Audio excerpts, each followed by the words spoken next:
Hello, this is Ariana from Ivy Growth Studio, and today I'm going to show you how to create a form in Showit. Okay, so I'm going to make a simple form on this canvas. So the first thing I need to do is I need to create fields for my form.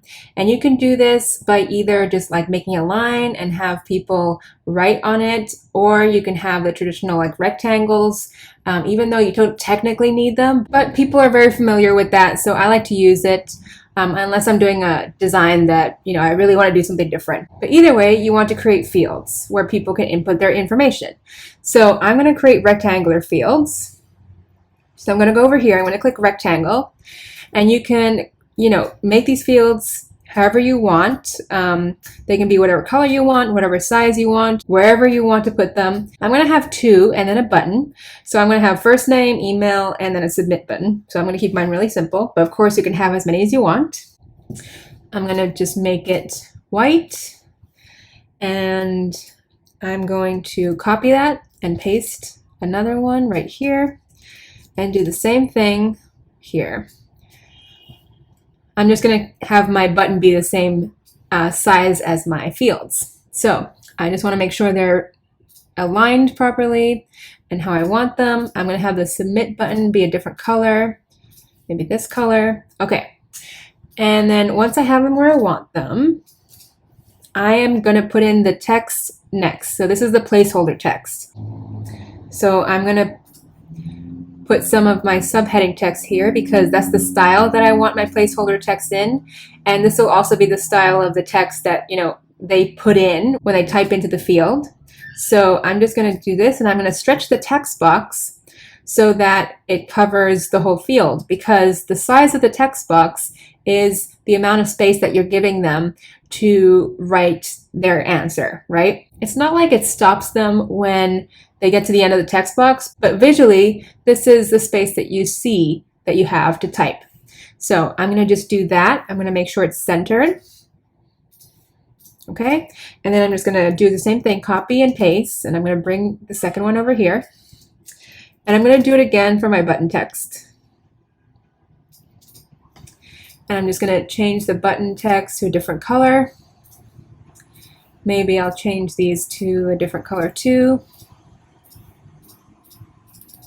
And I'm going to change the button text to say submit, but of course you can make that say whatever you want. And then here, this is going to be for my first name. So first name, I'm going to put here, and here I'm going to put email address.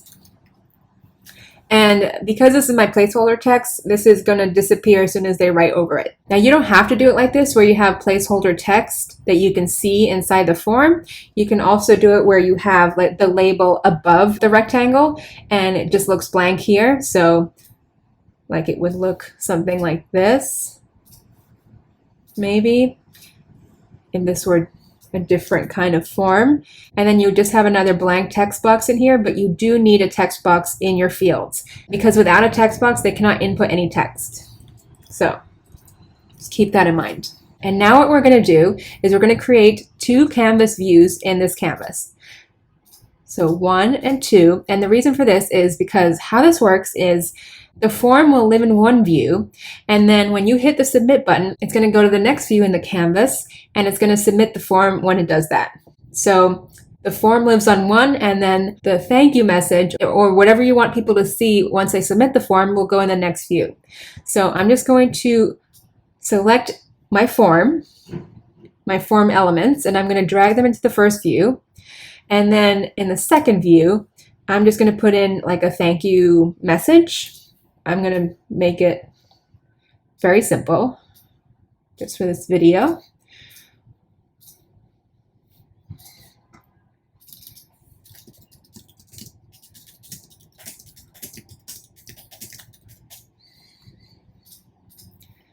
Okay, and so that's what they see once they submit. Now, if you want to get rid of other stuff that you have on this canvas that you don't want them to see once they submit it, like say I want to just have this only that they see instead of having this whole thing, you can also drag these elements into view 1. But this is what they will see first, and then once they submit, they will see this. So After that, the next thing I want to do, now that we have the canvas views, I'm going to go to the button and I want to make sure the rectangle and the text box both have the same click action.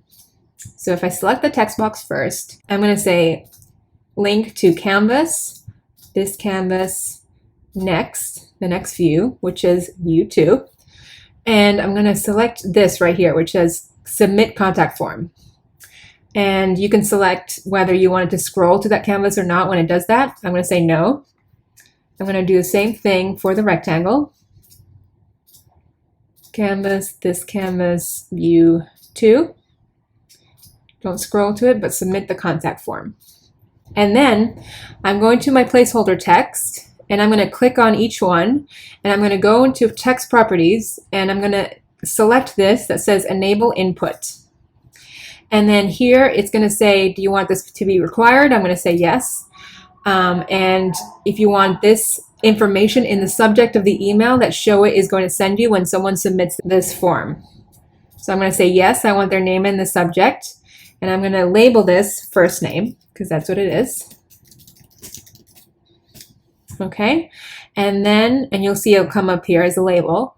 And I'm going to do the same thing for the email address, enable input. I'm going to say yes, it's required. I don't want it in the subject, but I'm going to select reply to for the email address, because that will tell Showit, if I want to reply to this person, make sure you reply to the email address that they enter here. So I'm going to label this email. And there we have our 2 labels. And then the last thing I'm going to do is I'm going to go over here, because the order that these labels are in the canvas itself is the order that they're going to be shown in the email that Showit sends you when someone submits the form. So I want the first name to be shown first and then the email address. So that way, when I get the email, it'll tell me if this person's first name is this, their email address is this. And that's it. I want to make sure I preview, see what it looks like. Okay, you'll notice that the placeholder text is never at full opacity when you say I want it to enable input, and that's Showit that does that. That's automatic. So I'm just going to test it out.